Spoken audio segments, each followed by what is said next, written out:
Hola y bienvenidos a Descorchados, el podcast donde el protagonista es el vino. Así que prepara tus copas, coge el sacacorchos y acompáñanos en este viaje donde descubriremos la historia, los secretos y las pasiones que se esconden detrás de cada botella.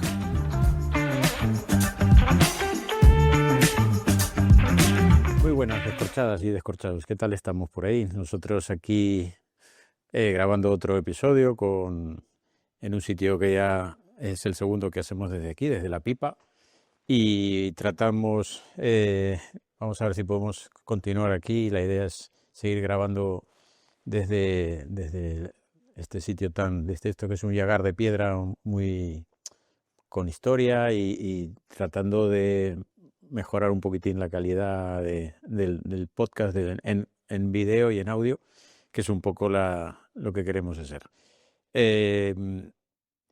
Noticias que, bueno, hoy estamos con un invitado especial. Tenemos aquí al doctor Pedro García. Pedro es director de la Clínica El Molinón y, bueno, médico especialista en diagnóstico por imágenes. Sí, aquí dice radiodiagnóstico, pero es más correcto diagnóstico por imagen. Eso es muy De hecho, en Hispanoamérica llaman imagenología. ¿Sí? Bueno, sí, está todo aquí. Y aparte de eso, fue Tuno, que eso también tiene mucha importancia, que ya os vamos a contar por dónde viene el tema de la importancia de su afición.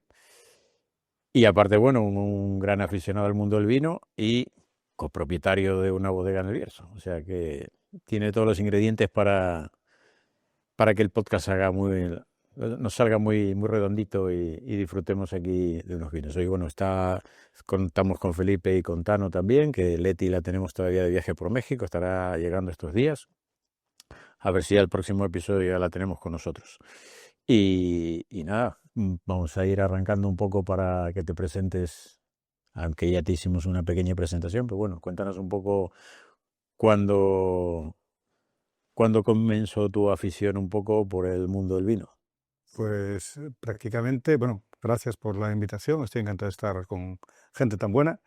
Yo siempre tuve malas tendencias, siempre tuve tendencia a caer en todos los vicios, o en los confesables. Y ya más o menos desde la carrera, alguna época ya me gustaba tomar vinos ricos, claro, aquella época a lo mejor te quedabas en los Riojas y no dabas para mucho más. Ya cuando aparecieron los Riberas ya eras casi un erudito y ya trabajando, cuando empecé a trabajar, cuando acabé la carrera, pues ya iba mucho a los restaurantes, intentaba probar vino. Y así se fue labrando la afición. Cuando más fue, lógicamente, cuando empezamos con el proyecto del vino. ¿Quieres que cuente cómo fue? Sí, claro. Pues estos éramos 4 amigos, pues habías dicho tú lo de que éramos tunos, éramos muy amigos. Tunos éramos yo, que soy médico, un notario, se murió el año pasado el pobre, un enfermero y un abogado. O sea, no teníamos, salvo el placer de beber vino, no teníamos ningún contacto con este mundo. Y nos dio la locura de montar una bodega en el Bierzo, porque la autopista está a las 6, una finca que tenía él, la Mendañona, le habían arrancado una serie de viñas y eso te daba derechos de plantación. Bueno, el caso es que la liamos así. Estuvo muy bien, porque claro, tú a medida que nos reuníamos, comíamos, bebíamos, cantábamos, lo pasábamos muy bien. Y bueno, hasta ahí estuvo muy bien. ¿Cuál fue el problema? Pues que las vides acaban dando uvas y entonces tienes que hacer algo con esas uvas, ¿no? Entonces al principio las vendíamos, pero claro, ya te vas planteando ver cómo empiezas, ya que tienes eso, intentar hacer vino. Y así fue como empezamos. El primer año que hicimos vino fue en 2008. Y lo presentamos, en aquella época se llamaba todavía Altos de San Esteban, ahora Altos de San Esteban se llama El Godello, que eso es nuevo. Y lo presentamos a la Guía Peñín y sacamos 90 y pico puntos. Entonces en la Guía Peñín te invitaba a ir a la Feria de Vinos de Nueva York. Y entonces yo fui ahí, mi inglés de hoy en día es pésimo, pero el de hace 15 años, vamos, no os podéis ni imaginar.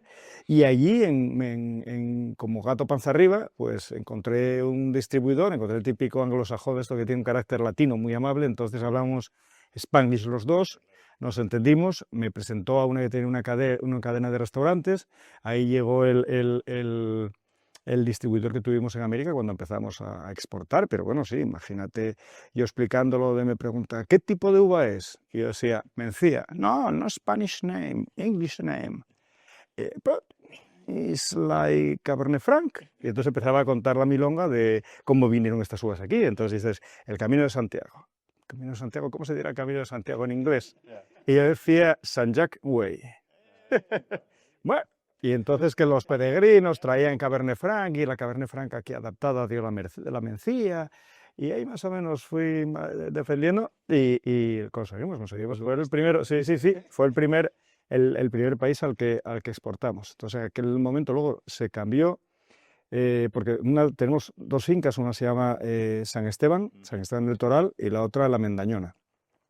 Entonces está, pues, San Esteban debe estar 900 metros por encima del nivel, lo llamamos Alto de San Esteban, de paso porque salía la A de los primeros, pero luego acabamos llamándolo Viñas de Monte.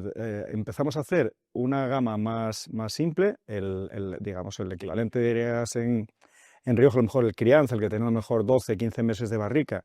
En aquel momento se llamaba Altos de San Esteban, lo empezamos a llamar Viñas de Monte, y una producción muy limitada de una zona de la Mendañona, que en aquel momento era el que teníamos Mencía 100%, que es una zona que queda un poco más en ladera, más inclinada, estas cosas de los enólogos, ¿no? Que si la arcilla tiene el color rojo, qué sé yo, rojo turquesa. Entonces es la zona que le gustaba al enólogo. Y entonces siempre hacíamos, no todos los años, en torno a 800, 1000 botellas solo de Mendañona, que es, digamos, la gama alta. Y en el otro viñedo teníamos, aconsejados, por supuesto, de gente que no tiene ni idea, nosotros, pues plantamos Cabernet y Merlot, porque decían que eso nos lo compraban enseguida. Entonces el Cabernet, sí es verdad que te lo compraban muchas veces las bodegas de allí, de los que hacen Mencía 100%, te compraban Cabernet, porque bueno, le da colorín, le da mucho tanino, claro, 5%.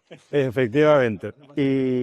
Y luego el Merlot, que era una delicia, pero era eso que tenía mucho corrimiento, que se caían las uvas, y luego además el Merlot, precisamente al ser una uva tan golosa, la comían los pájaros. Claro. O sea, cuando hablabas esto de mildio y demás, nuestras epidemias eran los jabalíes, que te comían y las uvas y los pájaros. Entonces, bueno, hubo que poner allí un vallado que casi parece Fort Knox, porque cuando no entraban los jabalíes, los jabatinos sí escarbaban y se metían.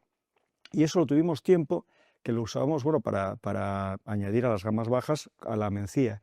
Pero llegó un momento en que nos liamos la manta a la cabeza, el Merlot no tenía sentido, porque sí es verdad que cuando el año no se torcía era excelente, pero era más fácil que si tenía que darte, no sé, 10.000 kilos, te acabara dando 3.000. Y lo que hicimos fue reinjertar a Godello, y sacamos el año pasado el primer Godello. Está mal que yo lo diga, pero es espectacular. El Godello está fermentado un año con sus lías, entonces con mucho cuerpo. Es algo distinto. Yo cuando lo probé me encantó. Y ahora tenemos eso, el Mendañona, Viñas de Monte, la gama baja, el de chateo, digamos, es la Perra Gorda, que esta es muy frutal, o sea, es de estos traicioneros que bebes sin pensar, y claro, serán 14 grados o por ahí, o sea, que ideal ahora con la nueva ley de tráfico para tomarte una botella de Bueno, eso al final, ¿en qué quedó?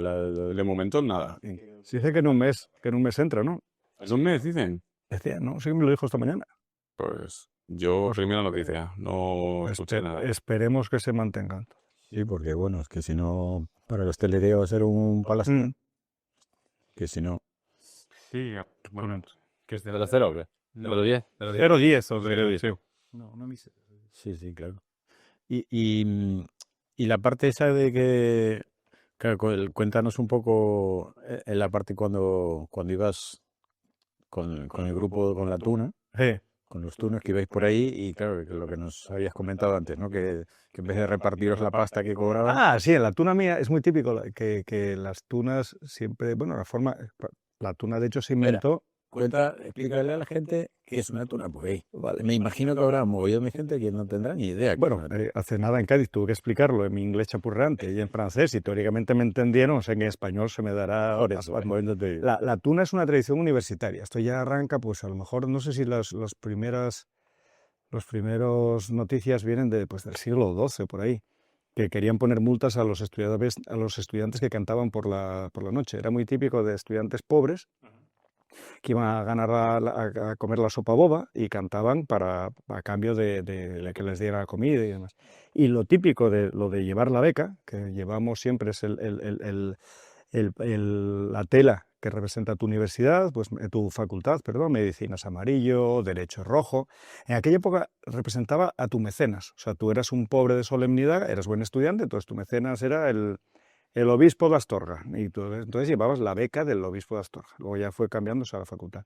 Y esto era dos tradiciones, una de esos que le llamaban los sopistas, por eso veréis alguna vez que ves tunos con una cuchara y un tenedor, ¿verdad?, que llevaban sus propios instrumentos para comer, y también rondabas a las damas, les cantabas canciones. Y luego ya fue cuando empezó la universidad a estar en serio, y ya fue una tradición universitaria, que somos estudiantes universitarios que se constituyen un grupo musical. Los típicos instrumentos son guitarra, bandurria y laúd y pandereta.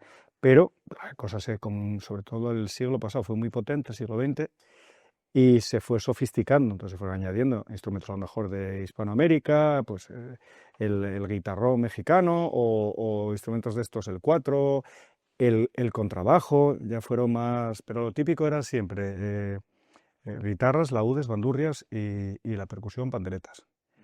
Y nada, entonces...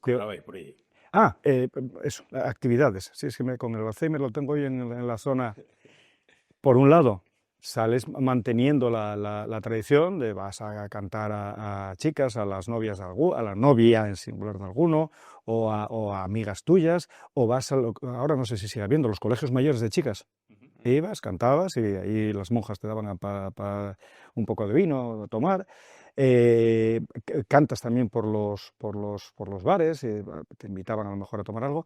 Y luego también, como forma de ingresos, íbamos a cantar a bodas, comuniones, y normalmente pasas la pandereta. De hecho, esa forma de obtener dinero se llama el parche. Parche como el parche de la pandereta, es donde cae el dinero. Y entonces, ese dinero que sacabas, muchas tunas lo que hacen es repartir. Salió tanto y somos tanto, dividimos. En mi tuna, yo era de la tuna de Minas. Aunque estudié medicina, yo era de la tuna de Minas de Oviedo. No repartíamos. Entonces, todo el dinero iba para la tuna. Entonces, por ejemplo, hay un viaje, cantabas y lo ahorrabas para que la tuna te pagaba el viaje, la ropa la pagaba. Y salías a cenar, y una época ya tardía, con un amigo mío que era terrible, aún era más faratón que yo, que decía, no gastamos bastante en esta cena, hay que cenar otra vez. Entonces, lo típico era cenar. Entonces sí, aprovechabas el dinero que habías ganado y íbamos a cenar por ahí a algún sitio, cenabas bien, probabas vinos, luego cantabas, ibas por ahí por los bares a cantar. Sí, es muy, muy divertido. Y eso lo extrapolamos nosotros cuando hicimos la sociedad para el viñedo, pues éramos 4, en el fondo teníamos el equipo. Yo soy sordo perdido, toco la pandereta, pero bueno, la percusión la aportaba yo. José Ramón, el que se murió, era un guitarra excepcional, y los otros 2 tocaban instrumento de púa, bandurrias muy buenos, tanto Manolo como Gregorio. Entonces armábamos unas que era una maravilla. No, ahí ya éramos viejos, ya no pasaba el cepo, pero era divertidísimo. Lo que te decía, que la sorpresa fue cuando las vides empezaron a dar uvas, porque hasta entonces nos divertíamos muchísimo. Y luego cuando vinieron el importador americano, que esto fue muy divertido, porque le hicimos, para que viera el viñedo, está en una zona ahí muy bonita, entonces pusimos unos caballetes con cosas para picar, empanada y embutidos, y me decía Dominique, se llama, oye, el vino este es muy bueno, ¿sería posible que exportarais algo más? Dije, hombre, si no lo bebemos nosotros, sí. Y entonces nada, me miraba diciendo, este cantamañanas, iba a hablar con José Ramón, con el notario que imponía más. Y decía, la posibilidad de... Dice, hombre, si tuviéramos excedentes... Y entonces los americanos nos llamaban los comedians. Sí, Sí, porque luego los llevamos a comer, claro, nosotros que éramos tunos de por allí, y armamos una que ellos no lo habían visto en su vida. De hecho, cuando se casó su hija, nos invitaba a ir a la boda para que animara ese día. Sí, sí. Coño, vaya mundo es lo del ambiente de los tunos, ¿eh? Que bueno, nos estaba comentando antes de empezar a grabar que, bueno, puedo contar, ¿no? Lo del 2026, ¿se puede comentar? Sí, sí, hay un proyecto para traer Cuéntanos. sí, sí, para traer una reunión de Tuna España. Tuna España es una asociación de tunos que fundó un compañero, un tuno de Murcia, y somos ya más de 800 a nivel mundial. Hay todos los sitios con historia de tuna, que somos España, Portugal. Portugal es otro estilo distinto, porque Portugal van con el traje de estudiante, que es con la levita y la corbata de lazo, y luego la expresión esa grave de los portugueses, ¿no? Que nosotros siempre nos ves más eso, es así más... Pero bueno, sí, son más formales, pero también tienen una gran tradición de tunas, en casi todo Portugal, todas las universidades tienen.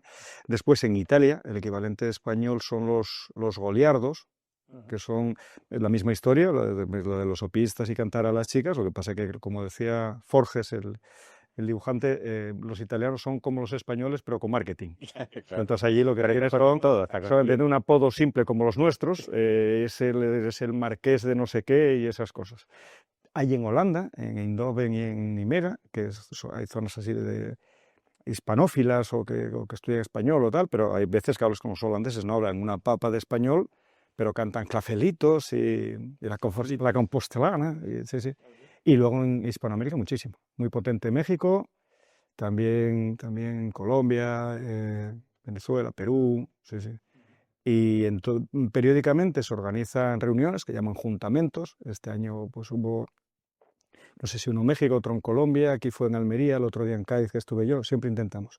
Y entonces estoy intentando traer para finales del 26, que es casi seguro que lo traigamos aquí, a Gijón concretamente, porque ya en Oviedo ya se hizo. Y eso es, pues a lo mejor somos 200 o 300 que venimos, eso te da un colorido y ambiente, porque una vez que haces digamos, las actuaciones normales, vamos todos por ahí, la cabra tira al monte, vamos a los bares a tomar vinos y a cantar. Y entonces animas todos los bares, sí. Eso Qué guapo. Eso, la verdad que a ver si se puede conseguir y lo puedes hacer, porque la verdad que, hombre, para la hostelería, sí. ¿Eso qué sería? ¿Un fin de semana entero? Un fin de semana. Sería viernes y sábado, pero normalmente la gente viene de jueves y te quedas a lo mejor hasta el domingo. Claro, o sea, si desde América o tal. Claro, pues de apogeo. Luego los que vienen de América muchas veces lo que hacen es aprovechar a lo mejor para ver, se queda a lo mejor una semana más y van a conocer sitios de España que quieren conocer. Pero lo habitual es que viernes y sábado a tope, sin parar, y muchas veces el día antes y a veces el día después. Sí. Ya, pues hay que... Sí, llenas los hoteles y habrá que avisar a los bares para prever el stock del vino. Que tengan provisiones. Claro. Sí, Y a los vecinos para que se canta. Eso. Aunque no, cantan bien, no son como yo. Sí, ellos también, sí. Feli, ¿qué estamos bebiendo?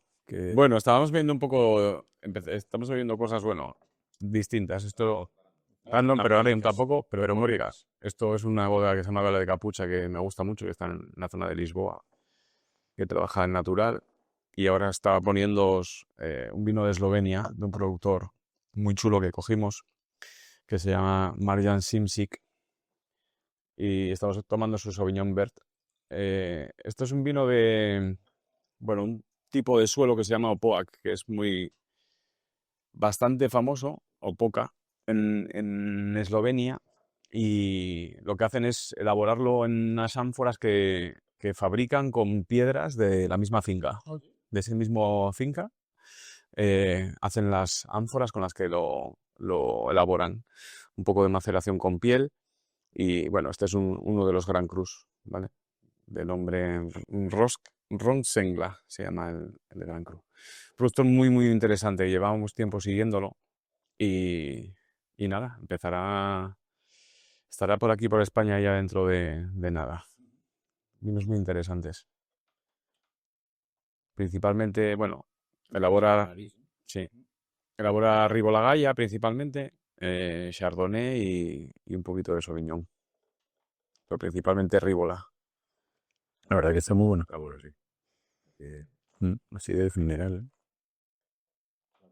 Bueno, Pedro, y ¿qué similitudes ves entre lo que es la medicina, que es tu profesión, y el vino, que es tu pasión? Bueno, a ver, el ¿Qué vino, similitudes hay? aunque últimamente se está cuestionando que si es malo y esas cosas, ya lo dice, sale en la Biblia ya, lo del vino regocija el alma. Entonces, el vino siempre es un motivo de felicidad y de diversión, como todas las cosas con moderación, es sanísima. A mí la moderación ya sabéis que no se me da muy allá, pero sí, hombre, tú imagínate, Tú la recetas, pero no la... no la practico, como no la siempre, practico. como- Tú imagínate de comer una comida rica con agua o con vino, es cambia. Lo que yo recomiendo a la gente es que no se pase de frenada, pues un par de copitas, eso es excelente. Y es una forma de vivir, o sea, la medicina lo que tiene que buscar es, de hecho, cuando yo estudiaba, ahora habrán cambiado las cosas, pero la medicina era el estado, ¿cómo era? El perfecto estado psíquico, o sea, físico, psíquico y social.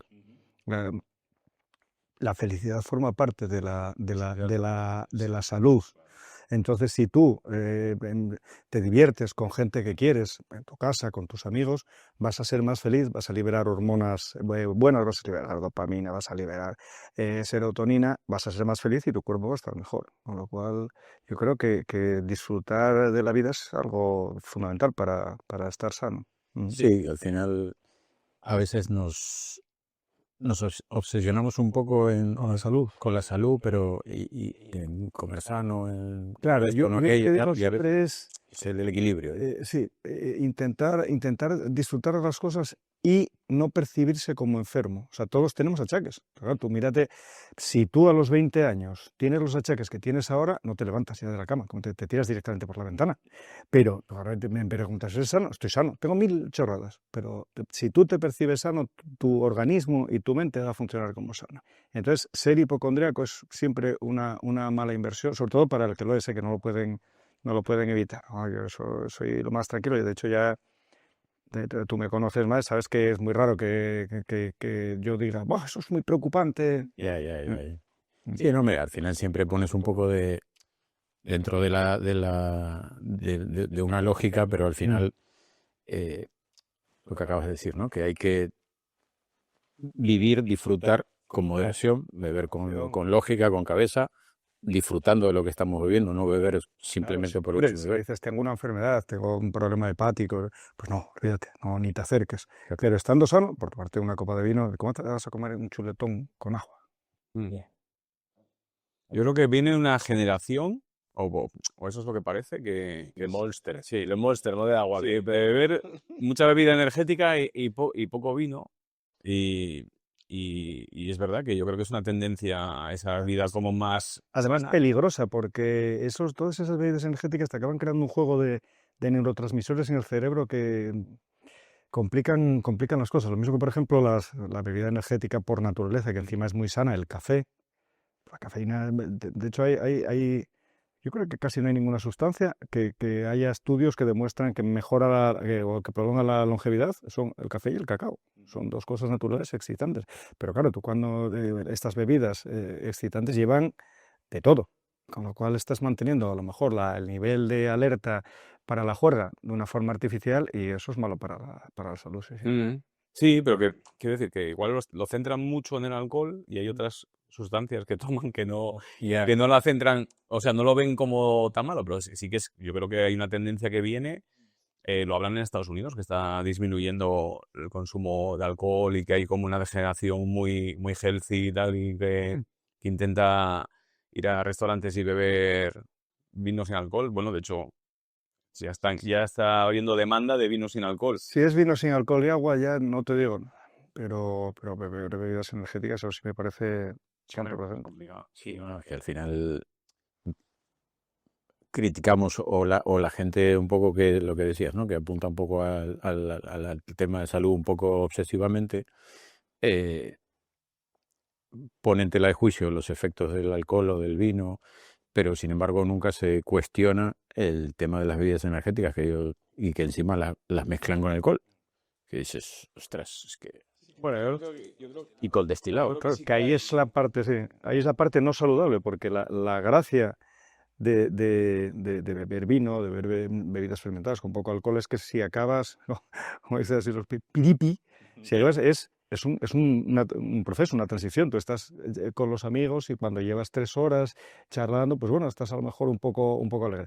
Lo otro es saltarte la parte positiva de la subida a la meseta y estar casi ya en la bajada, sí, con los botellones o con todas esas cosas de voy a tomar, sí, una bebida energética para aguantar más tiempo de juerga con un buen lingotazo de alcohol. Eso no, sí, no tiene visos de sano por ningún sitio. No, y yo creo que también nos olvidamos de... Yo siempre voy un poco a la parte cultural que tiene el vino. O sea, quiero decir, al final, pues lo que estamos viviendo ahora, pues estamos conociendo vinos de Portugal, vinos de Eslovenia, que probablemente no tendríamos, pues, tema de suelos, tema de variedades que se trabajan allí. Quiero decir, una parte de consumo con un poco de inquietud. Yo creo que el Monster nadie se pone a mirar lo que quiero decir, Monster o cualquier marca. O sea, ¿de dónde viene la taurina? O ¿sabes dónde te lleva? Hombre, si nos quieren patrocinar, bueno, Claro, que también... ponemos a lata aquí arriba. Claro, pero... Y yo donde dije, digo Dios. Pero a lo mejor también sí que puede tener la parte social, ¿no? De socialización, pero no la parte que tú dices, ¿no? Cultural o... No, nada más el vino, aunque es verdad que sí hay un poco de cuento en torno a ello, es cultura. Es cultura conocer todo eso que me dices, las variedades, las peculiaridades. Yo es que me divierto mucho escuchándoos a la gente que sabéis lo de que este tipo de uva es en esta zona y se produce porque aquí, no sé, porque las heladas empiezan antes y entonces la fermenta. Bueno, a mí me encanta escuchar eso y saber eso. Y claro, y probarlo. Sí, después que al final sobre todo yo creo que el vino es una bebida que siempre lo hablamos aquí, ¿no? Que es la bebida típica o ideal para interactuar, para compartir, que al final genera interacción social, conoces gente, lo pasas bien sin emborracharte, porque es lo que hablamos, ¿no? Controlando y bebiendo con cabeza, pues al final genera una acción, una actividad social que te ayuda a estar sano, ¿no? Porque Yo estuve medicamento muchos años cuando los tónicos básicamente se basaban en vino, a lo mejor con hierbas o para estimular, a lo mejor un paciente que estaba inapetente o tal, el tónico era el... bueno, es que si bebías agua, lo más probable era que te murieras. bueno, además eso, sí. De aquella el agua. Y lo del alimento, el vino, o como la cerveza también. Sí, claro. Eran alimentos. En Alemania la cerveza es un alimento de alto valor nutritivo. No sé si seguirá siendo. Sin depurar, tienes todas las levaduras, vamos, es como comes un filete con patatas, que sí. Sí, no, por eso es que al final había un médico muy famoso en Argentina que inventó el bypass aortocoronario, Favaloro, y él siempre decía que 2 copas de vino tinto con la comida y 2 copas de vino tinto con la cena tendrían que ser casi recetadas médicamente. Prescritas por el médico, sí, totalmente de acuerdo. Sí. Porque, bueno, pues explica un poco todo lo que tiene médicamente. Cuéntanos. No, fundamentalmente el vino estimula la producción de jugos gástricos, con lo cual haces que el estómago esté más estimulado para hacer la digestión. Pero sobre todo es yo creo, más la cuestión psicológica del placer. Estás tomando el vino, pues como ahora, vas tomando sorbitos, estás con tu familia, con tus amigos charlando, vas comiendo despacio, masticas mejor la comida, vas a hacer una comida muchísimo más sana que si comes, pues como comemos muchas veces todos los días, que vas con prisa, que tal, que comes de pie, casi ni te sientas y tal. Eso es placer, aparte de lo que el efecto, digamos, químico que pueda tener, es hacer una digestión mucho mejor por la forma de comer y por el placer mental de estar en una situación agradable. Sí, la verdad que yo creo que médicamente, lógicamente nadie va a recetar lo que decía Favaloro, pero sí es verdad que aparte de todos esos efectos, pues bueno, los antioxidantes que tiene y todo eso también. Pero yo estoy convencido que un par de copas con la cena son sanas. Lo de los antioxidantes, que es lo que nos atacarían los abstemios. Claro, el resveratrol, que es el antioxidante. Bueno, los taninos también son antioxidantes, pero deberíamos tomar una caja de vino. Entonces, igual acabas o sea, antioxidado, pero con cirrosis. Entonces, claro, pero no necesitas tomarte la dosis que necesitas al día, simplemente con tomarte algo, un alimento que que es sano y que te ayuda a disfrutar la comida y a hacer la digestión. Sí, yo creo que es una cuestión de sentido común. Realmente, sí que yo, por ejemplo, no estoy de acuerdo muchas veces con que se quiera vender más vino hablando de ser saludable o tal. Creo que todo con una coherencia y sabiendo tomar unas dosis lógicas es lógico, pero si te pones a analizar prácticamente cualquier cosa de la que tomamos, tiene su parte no sana. Es decir, tanto en alimentos como, claro, el azúcar, como todo, claro. Decía Paracelso, el famoso alquimista, que el veneno está en la dosis. Y es así, tú tienes cosas que son venenosas, pero que una pequeña dosis, bueno, mira, la del corazón, la digital, la digoxina es un veneno. En su dosis justa, pues haces que un cardiópata sobreviva con una calidad de vida razonable. El agua que es tan sano, si nos pasamos de frenada, también acabas creando problemas electrolíticos porque disuelves los iones que tienes. O sea, no hay nada que digamos, no, esto voy a hacerlo en exceso, no, en la moderación. Sí, no, y es lo que decía Felipe, ¿no? Si te pasas con el azúcar, te pasas con el agua, cualquier cosa, perdiendo un poco el norte, pues al final... No, quiero decir, las carnes rojas, todo el día, o sea, claro, cualquier comida Seguro que te pasas con la lechuga también. que tiene algo tirado. Sí, porque el exceso de fibra interfiere con la absorción intestinal de otros nutrientes, sí. Al final es un poco el tema que hablamos siempre de la dieta mediterránea, de una dieta equilibrada, con buenos productos, en los que una copa de vino o 2 copas de vino entra dentro. Mediterránea, la mentalidad, digamos, mediterránea de tomarse las cosas con tranquilidad, de evitar el estrés, eso es lo típico, bueno, que aquí no somos poco mediterráneos, ¿no? Pero lo de la gente esta de pueblo que vivió 100 años y estaba sanísimo, bueno, pues porque su forma de trabajar era así, él iba al campo, a lo mejor estaba en el campo todo el día, pero despacito, no como ahora que estamos con el estrés permanente y ahora tengo y ahora llego tarde a esto. La Mediterránea es entre la nuestra de ahora y la caribeña. Está está en medio, la Mediterránea. Y como están obstruyendo a highway, gente canelea, Interesando, ¿eh? me están estresando, sí, sí. Claro, quiero decir, al final eso tampoco lo ponemos en valor, pero el ritmo de vida que llevamos es también insano. Si te pones a ponerte, claro, Absolutamente, porque aunque digamos el estrés es un mecanismo defensivo de cuando, pues siempre pongo el ejemplo, cuando estábamos en la sabana y te aparece un león, pues te descarga adrenalina porque tienes que decidir si corres, si te enfrentas al león, ¿qué haces? Pasa eso y te quedas normal. Bueno, con el estrés vienen también los corticoides, que son antiinflamatorios, entonces deja de dolerte, se te quita el hambre y tal, para que corras como un condenado.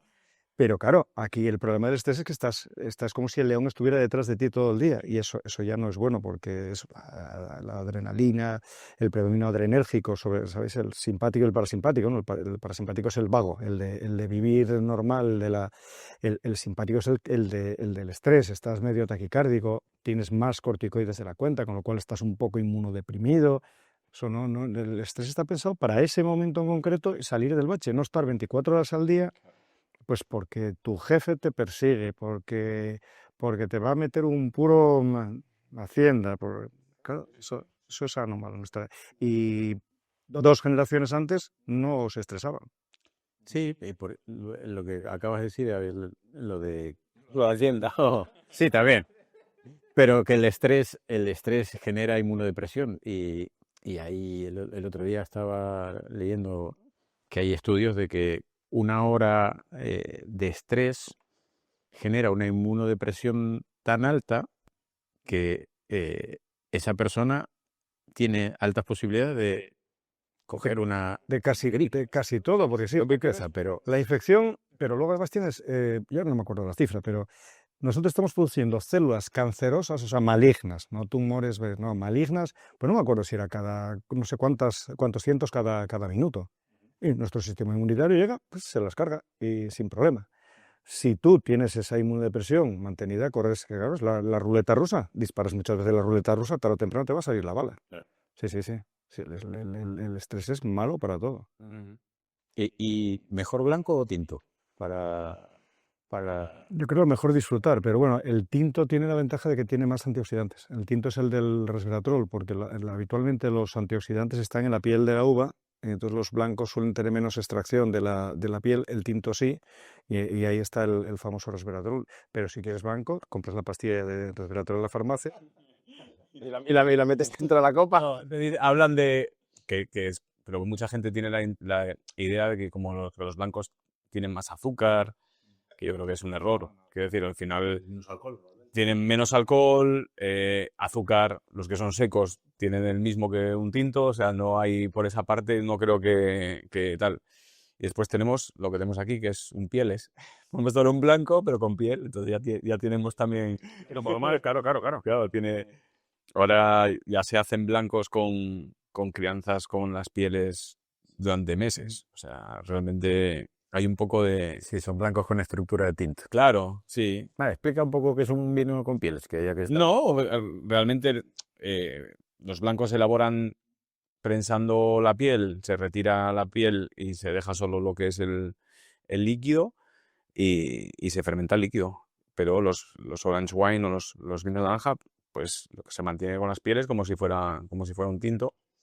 Y ahí ya deciden, quiero decir, lo que estamos tomando ahora pues tiene un contacto con pieles de poco tiempo y hay gente que deja con las pieles muchísimo tiempo. Cuanto más tiempo con las pieles, pues claro, más estructura tánica, también más reducciones, más cosas feas también. Sí, hay Es complicado de tener un orange con la piel muy larga que sea muy limpio. Sí, hombre, no son vinos que la gente que bebe blancos habitualmente, si le pones un orange, lo nota.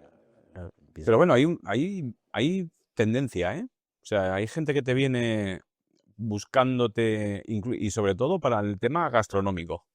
Son vinos que se llevan bien con la comida. De hecho, después vamos a beber uno con un poco más de maceración, que yo creo que es un vino que se lleva bien con la comida. O sea, que son gastronómicos, que van bien con, sobre todo, comidas picantes o ácidas y tal, les va muy bien. Y hay varias comidas, las japos y demás, que los vinos, los orange wine le vienen bastante bien. O sea, creo que es un tipo más que tenemos ahí para disfrutar, ¿no? Bueno, a ver si hacen el Godello con pieles. Claro, El esloveno este está de fábula, ¿eh? está rico. Fíjate, y es cuando que catamos 12, 14, ¿Qué año es eso? 2021. Ah, 21, es verdad que decías que está ahora el 22, sale ahora el 22, ¿no? ¿O el 21 es el que está en el mercado? No, 21 es el que tienen ahora, sí. Pero casi catamos de Opoca, de este tipo de suelo, catamos Chardo, Ríbola o Rébula, como le llaman ellos, y Sauvignon. Y realmente el Sauvignon, la primera cata que hice fue el que menos nos gustó. Sin embargo, me está gustando mucho ahora. ¿Los dos tres? ¿Traéis los tres? El Sauvignon no tenemos de momento, probablemente no lo traigamos. Traigamos el Ríbola que nos flipó. De hecho, el Ríbola ya tenemos pedidos antes de tenerlo en España, porque ya hay gente que lo cató tanto en Italia como en la Feria de París y ya nos llamaron para pedir, porque es verdad que el Ríbola es espectacular. ¿Y es exclusiva de allí o hay también en Italia? No, eso es de la zona de Collio, de la zona... Esto es vereda que está justo al lado de Collio. Realmente es la Ribola Galla italiana, que en Eslovenia se llama Rébula. Pero bueno, hacen bastante merlot en esa zona, es curioso, sí. Tiene dos merlot que están buenísimos, pero un estilo como muy clásico, ¿vale? Tienen un merlot monovarietal y un merlot y cabernet sauvignon, que es bastante común allí hacer merlot cabernet, que es como le llaman el redeche, como la mezcla de tintas, ¿no? Pero muy Burdeos, o sea, con su madera, con estructura, pero el merlot me pareció delicioso. Eslovenia es un caso increíble porque es un país poco más grande que Asturias. O sea, tiene 2 millones y algo de habitantes. En deportes es una puta locura porque tienen en baloncesto no sé cuántos en la NBA. Bueno, ya veis en ciclismo. O sea, en ciclismo tienen casi 3 nivel top mundial. O sea, quiero decir, es una pasada. Y dicen que es de la antigua Yugoslavia como la que Más próspera. sí. La que mejor gobernada está, entre comillas, o que tiene como Desarrollo. con mucho más desarrollo. Sí, sí. creo que es la leche, ¿eh? Es que igual es la menos eslava de todas las repúblicas, porque siempre está ahí muy pegada a Italia. De hecho, hay trozos que fueron Trieste, que estuvo para un lado y para otro, y igual es digamos, la que menos problemas arrastran de la antigua Yugoslavia. Puede ser. De hecho, este productor tiene parcelas que están en Italia y parcelas que están en Eslovenia. Sí, sí. De hecho, la Rívola la finca está en Italia, está en Collio, sí. Pero bueno, es un país que, bueno, mi hermano está yendo para allá, o sea que nos contará, pero realmente a mí es un país que me llama la atención. O sea, quiero decir, es un país a estudiar, ¿no? O sea, a nivel, quiero decir, es difícil quiero decir, en Asturias tenemos bastantes olímpicos y gente, entre comillas, de top de deporte y tal, pero tener una cantidad tan grande de gente, Y en diferentes deportes. claro, en diferentes, o sea, es que hay una infraestructura deportiva y de escuela y tal muy, muy bestia, si no, Bueno, lo que pasa es que a lo mejor, lo que decía Pedro, ¿no? Combinan un poco la influencia más de Europa del Oeste, digamos, con con a lo mejor la formación y la rigurosidad que tenía todo lo que es sí, la que fueron muy talentosos, ¿eh? El peso de Italia y luego Austria, porque eran parte del Imperio Austrohúngaro, de la parte más germánica, o sea que habrán hecho una buena mezcla. Claro, claro, claro. Y es más pequeño que Asturias. No, tienen 2 millones y poco de habitantes. Asturias tiene 1 millón quiero decir, 1 millón más o menos. Es como el doble de Asturias. O sea, es un país realmente pequeño. Pero claro, no es normal esa concentración de cosas. Pero sí que es verdad que ahí hablan alemán, italiano, o sea, hablan esloveno. Todo, sí, sí. O sea, de hecho, este productor Hablan todo lo que toca alrededor. Claro, está muy cerca de Austria también. O sea, es un país curioso, la verdad. Una pregunta, Pedro, ya que hablaste antes cambiando de tema, del tema de que el primer importador fue americano y eso, De origen español, ¿eh? sí, ¿no? Sí, sí. Y el tema ahora con el nuevo gobierno americano y eso, ¿cómo se os presenta? ¿O ni lo pensasteis? O Ya no llevo yo el peso, lo hace todo el enólogo. Me parece que ya no exportamos a Estados Unidos, pero lo que sé es que el año pasado fue, a Estados Unidos exportamos a América, exportamos a Perú sobre todo. Hay un tipo que nos compra, ay, espera que me limpio, que nos compra un palet periódicamente, lo cual no está nada mal, que le da oye, en vez de, pues no sé, en vez de la perra gorda, ¿lo puedes llamar mi prima la de Albacete? Por supuesto, por un palé lo llamas mi prima la de Albacete. lo que sea. Y América, que yo sepa, Estados Unidos ya no exportamos. Pero la experiencia de hablando con otra gente fue que el año pasado, a raíz de la amenaza de los aranceles, vendieron lo que no había escrito. Porque claro, allí se están preparando Claro, para tener. guardas, porque si luego duplicas el precio, tú lo pagas a precio de ahora. Claro, claro. La gente, o sea, a mí me contaban que sobre todo que lo que se notaba en Estados Unidos es que como que los importadores eran como muy previsores y como que, o sea, casi te negociaban el vino del año siguiente. Incluso te adelantaban parte del dinero. Porque recuerda que los importadores americanos tienen que ser gente que maneja bastante dinero, porque me parece que la licencia la obtienes por estado. O sea, para tener varios estados tienes que complicarte la vida. Segundo, cuando importas te va a costar lo mismo llevar una caja de vino que llenar el container. Entonces ellos van a intentar llenarlo todo, con lo cual es siempre una inversión y acumular stock. Con lo cual tendrán que, pues si van a subir los precios, pues cuanto más tengas, en vez de un container tengo dos, pues Sí, el beneficio es máximo, claro. Sí, al final es un tema complicado el tema de la subida de aranceles. Creo que en parte en el vino español va a repercutir a nosotros. Creo que los precios se van a contener un poco, porque creo que estaban en una parte alcista como muy, muy, muy, muy alta. Y creo que esto va a frenar un poquito la subida tan bestia que tenemos ahora. Todo lo que va al mercado americano, tienes que meterlo ahora aquí en este mercado. Claro, y tampoco hay tantos mercados, aunque por mucho que digan que Estados Unidos está bajando el consumo, al final es un país muy grande y que consume mucho.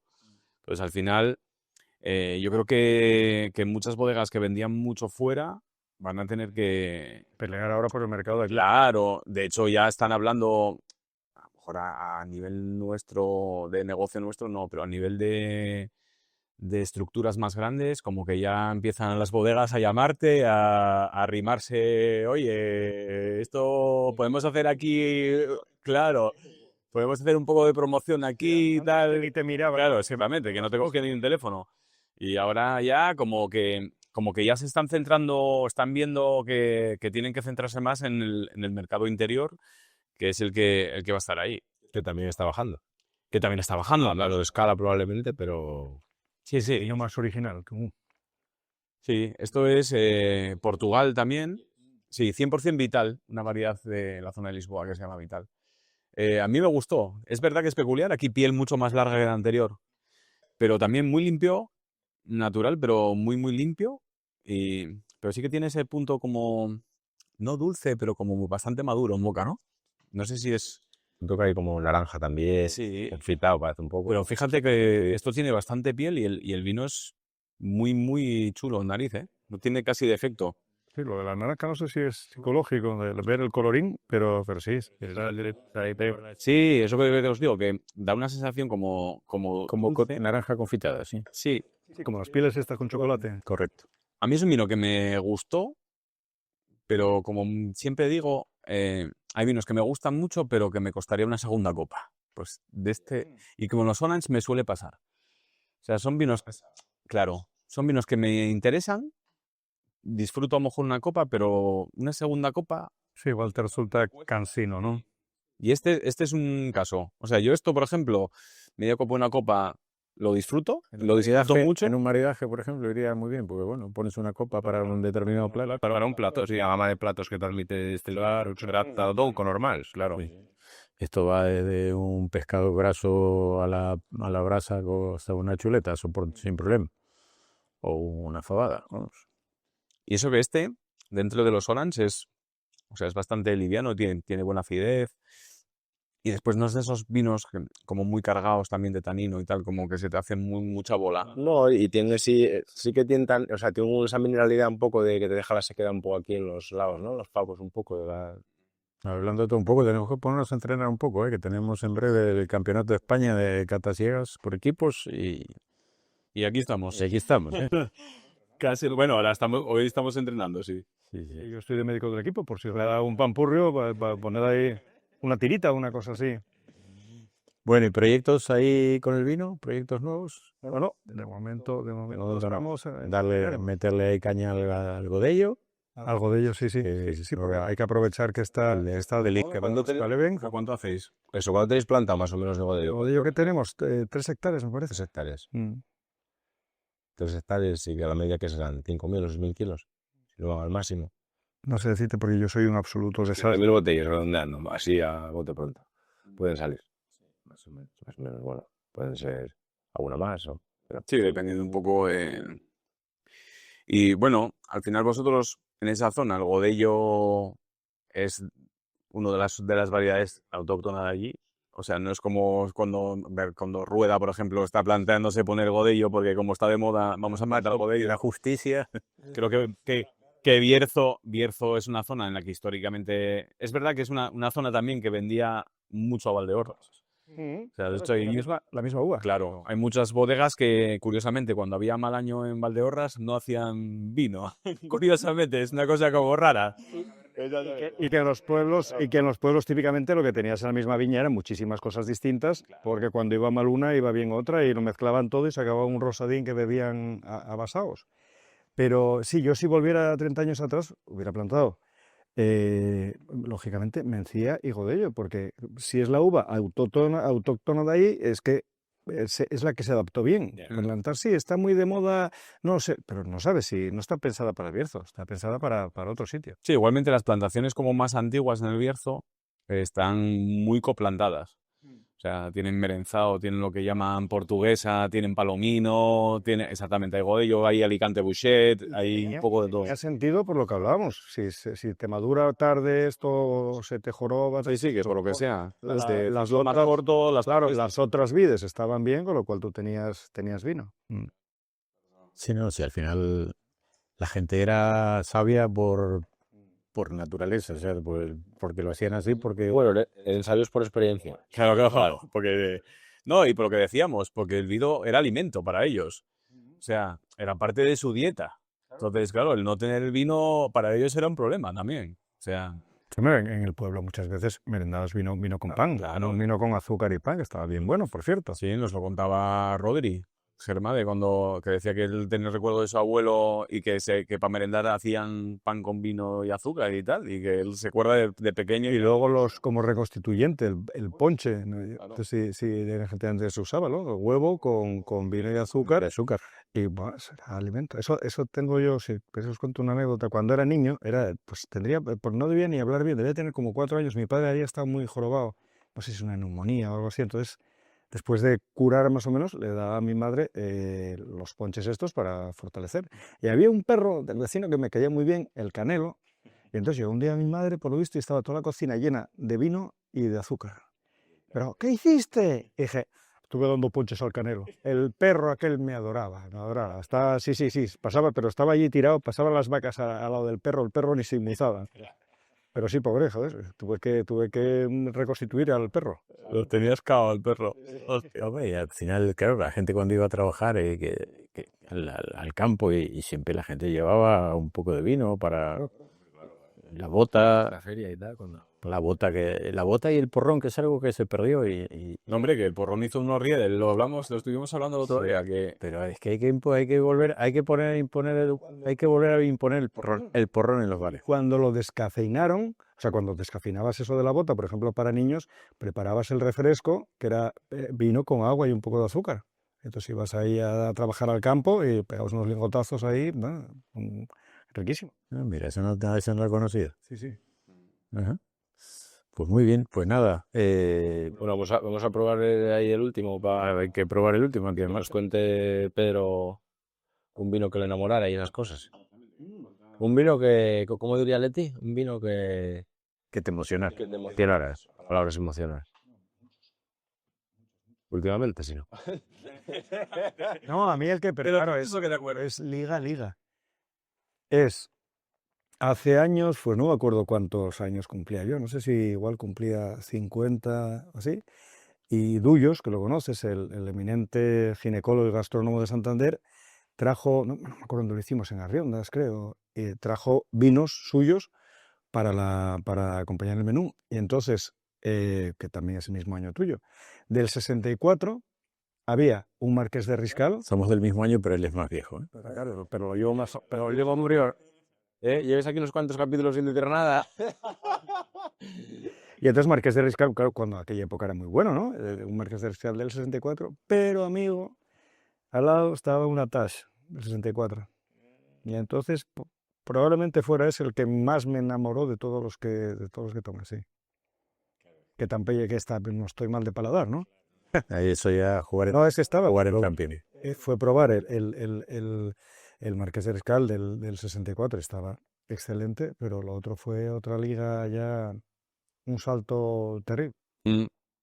Aparte de todo lo que quiero decir, beber ese vino con esos años... Sí, que tiene la misma edad que tú. Claro, vino icónico, al final tiene mucho... Claro, una comida con lo que decíamos antes, ¿no? De la comida con gente que quieres, el ambiente, al final... muchos de los vinos que tenemos grabados a fuego están grabados también por el momento, por quién lo compartiste, por todo. O sea, es todo. Yo me acuerdo de estar, pues no me acuerdo cuál era un vino de la Toscana y sí, me encanta. Y vas a la tienda y compras, sabes que yo siempre muy moderado para todo, compras una caja o dos, Nada que ver. la producción y tal. Lo abres en casa y pues normal, joder, es un vino que tampoco te aporta nada. Y era la situación, de una situación muy placentera, que previamente hayas tomado otro vino a lo mejor, claro, el primero siempre te sabe ácido y tal, y bueno, te vas calentando, y aquel me había encantado, y luego en casa nada, bueno, bien, un vinín. Uno más. Pero no la Tash, no está hablando. ¿Te acuerdas bien? La Tash, para la gente que no sepa qué es la Tash, es un vino de Borgoña. Romane Conti, sí. La Romanée Conti. Sí. Bueno, y uno que me enamoró mío fue en la primera cosecha que hicimos, 2008, que tenía La medallona, ¿eh? y el normal, y el Alto de San Esteban normal, que teníamos la botella, así que todavía habíamos puesto Yo tengo botellas. Yo tengo 2008. habíamos puesto la etiqueta todavía a mano y la tenía en el pasillo de casa, y cada vez que pasaba por el pasillo me quedaba mirando y decía mi mujer, no miras así ni a tus hijos. Ya no ni a mí, ¿eh? Ya no ni a tus hijos. Y Mendañona de 2008, sí, fue de los que... Y me acuerdo que Mendañona del 8 para mí Fue muy bueno. siempre lo tuve con, bueno, siempre fue un vino icónico y Y en mi caso. en el grupo de cata, en el grupo de cata, ¿Y qué fue el primero de los primeros que...? Sí, fue el normal, era el Alto de San Esteban, que era, pues, era prácticamente mencía, con un poquitín de Cabernet y de Merlot. Y la Mendañona era de la parcela que te digo yo, que le gustaba, el enólogo, que no sé qué. Y era impresionante. O sea, tardó en beberse. Digamos que lo mismo Que le el costó... otro. Lo tomabas a lo mejor 3 años después y estaba espectacular y tal. Mendañona hubo que tomar a lo mejor 10 años después o así, pero sí, era terrible. Me acuerdo en una cata del grupo, nuestro amigo Abelino, que puso en una cata ciegas y ponía un vino que sí me gustaba mucho. Yo lo situaba, bueno, no tengo ni idea, lo situaba en Francia, en Burdeos. Y él miraba así con una cara de malo que pone y decía, no es curioso el aroma así que tiene, ¿no? Y mucho le gusta el vino a la cata. sí. Yo no sé si hasta había cambiado la botella para que no identificara. Este es un vino que me gustó muchísimo. Este está bueno. Cuéntanos ahí rápido, que estamos ya... Es un vino de Portugal. Hoy estamos como muy portugués. Esto está, bueno, al lado de Colares. Colares es una de las zonas históricas de Portugal. Un viñedo que está prácticamente en la arena. Esto está un poquito más al interior, como unos 15 kilómetros al interior, en suelos arcillo-calcáreos. Ramisco y Castelao. Jovencito, es un 23, pero tiene un tanino espectacular. Sí, tiene la madera increíblemente puesta. Y acidez, 12 grados y medio, fruta. Es un vino para mí completísimo. Tiene un punto ahí en nariz que parece que va a ser más maduro en boca y después nada que ver. Mucho equilibrio, pero después aromáticamente muy balsámico, con muchísimas cosas. Vino interesantísimo. Y catando la bodega, que tuvimos la suerte de tener al enólogo y nos estuvo contando, es una bodega relativamente joven. Viñedos, los más viejos tienen como 30 años, 20, 30 años, o sea, tampoco tienen viñedo muy viejo. Realmente nos dio su Colares y nos dio este, y hay casi 100 euros de diferencia entre el Colares y este. Están mejores, dirás. Vamos. Sí, la superioridad, pero siempre. No. Sin poner en cuenta el precio, para mí, este vino me chifló. Me parece que es un vino completísimo.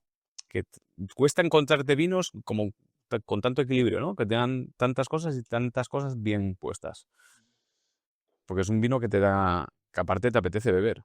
Yo como siempre digo que a mí me gustan los vinos que me piden que beba otra copa, pa. Además a mí me da como ese toque como de agujilla con los de maceración, de Sí. hilos. La acidez esa, ¿no? El pugo, el típico petaceta, un poco ahí, esa zona de tal. De la acidez. Pues muy bien, entonces nada, vamos a brindar. Y bueno, un poco, gracias por venir. Gracias a vosotros por invitarme a beber. Y entonces lo quedaría como un resumen, sería beber con moderación, pero disfrutar sin ella. Por supuesto. Aprovechar la vida, que son 4 días y la mitad. De la inteligencia artificial, ¿no? Me salió ahora mientras estábamos hablando. Pues nada, Pues nada, salud. gracias Pedro Y y brindamos otra vez. eso, Salud y hasta el próximo capítulo. Like y follow. eso sí.